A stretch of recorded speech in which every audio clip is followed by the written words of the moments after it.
तुम्हाला जर काही स्वयंसेवी संस्थांची मदत पाहिजे असेल तर ती मदत द्यायला तयार आहोत. तुम्हाला जर मुदत पाहिजे असेल तर ती आम्ही मुदत द्यायला तयार आहोत, परंतु मुजोरी चालणार नाही. आम्ही व्यवसाय करू, धंदा करू, परंतु आम्ही मराठी बोलणार नाही. ही जर भाषा तुमची असेल तर ती भाषा परिवहन मंत्री म्हणून मी सहन करणार नाही. जे रिक्षा चालक आहे, टॅक्सी चालक आहे, त्यांना मराठी अनिवार्य आहे, ही राज्य शासनाची भूमिका आहे. आणि त्या भूमिकेशी तुम्ही सहमत आहात का? तर त्यांनी प्रत्येकाने सांगितलं की ह्या भूमिकेशी आम्ही सहमत आहोत, परंतु काही त्यांच्या मागण्या होत्या. काही जे नेते मंडळी आहेत त्यांनी मराठी जुजबी म्हणजे कशा प्रकारचं मराठी तुम्हाला अपेक्षित आहे ते विचारलं. तर मी त्यांना सांगितलं की जो नियमामध्ये शब्द प्रयोग आहे की जुजबी आलं पाहिजे, म्हणजे प्रवासी मागे बसल्यानंतर त्याला कुठे जायचं आहे, काय सेवा हवी आहे, त्याला पैसे किती झाले, ह्या ज्या जुजबी गोष्टी असतात त्या रिक्षा चालकाला किंवा टॅक्सी चालकाला किंवा आता भविष्यामध्ये तर आम्ही ओला, उबेर, रॅपिडो प्रवासी ज्या गाड्या आहेत त्यांचा पण समावेश यामध्ये करणार आहोत. तर काही लोकांनी 6 महिन्याची मुदत मागितली, काही लोकांनी 1 वर्षाची मुदत मागितली, काही लोकांनी 3 महिन्याची मुदत मागितली. वेगवेगळ्या संघटना होत्या आणि वेगवेगळ्या संघटनांच्या माध्यमातून आता चर्चा झाली, सकारात्मक चर्चा झाली. मला अभिमान ह्या गोष्टीचा आहे की परिवहन मंत्री म्हणून प्रताप सरनाईकनी ही भूमिका घेतलेली आहे की महाराष्ट्रामध्ये जर तुम्हाला व्यवसाय करायचा असेल, तुम्हाला जर रिक्षा टॅक्सी चालवायची असेल तर तुम्हाला मराठी अनिवार्य आहे, मराठी येणं बंधनकारक आहे, जुजबी मराठी तुम्हाला यायलाच हवं.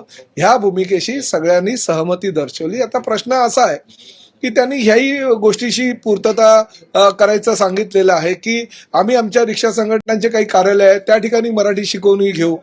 शशांक रावांनी सांगितलं जवळजवळ आमचे काही गोरेगावचं एक आमचं कार्यालय त्या ठिकाणी 70 ते 80 एका वेळेस रिक्षा चालक बसू शकतील, टॅक्सी चालक बसू शकतील, आम्ही त्यांच्यासाठी ट्युशन्स घेऊ. काही लोकांनी सांगितलं आम्ही आमच्या कार्यालयामध्ये घेऊ, काही लोकांनी सांगितलं आम्ही हॉल त्यासाठी भाड्यानं घेऊ. म्हणजे हाजी अराफत शेख किंवा बाकीचे जे काही हे नेते मंडळी आलेले प्रत्येकाने प्रत्येकाची भूमिका स्पष्ट केली. आणि भूमिका स्पष्ट करताना त्यांचं असं म्हणणं होतं की आमच्या रोजीरोटीवर कुठेही पाय आला नाही पाहिजे, रोजीरोटी कुठेही बंद झाली नाही पाहिजे आणि त्या पद्धतीची जर तुमची भूमिका असेल तर ते आम्हाला मान्य आहे.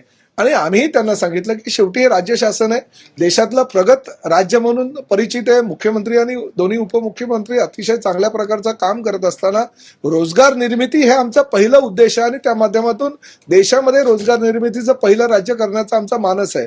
त्यामुळे ह्या कारणांमुळे तर आम्ही कुठल्याही परिस्थितीमध्ये कोणाचा रोजगार बुडणार नाही याची आम्ही दक्षता घेऊ.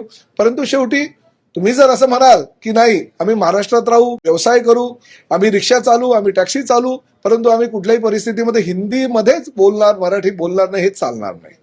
आणि जे माझी भूमिका आहे त्या भूमिकेशी ते स्पष्टपणे सहमत होते. त्यांनी मुदत मागितलेली आहे आणि मुदत मागत असताना सुद्धा त्यांनी जबाबदारी सुद्धा घेतलेली आहे की आम्ही साहित्य परिषद म्हणजे कोकण मराठी साहित्य परिषद यांनी सांगितलेलं आहे की आम्ही आमच्या 72 शाखांमध्ये मराठी शिकू.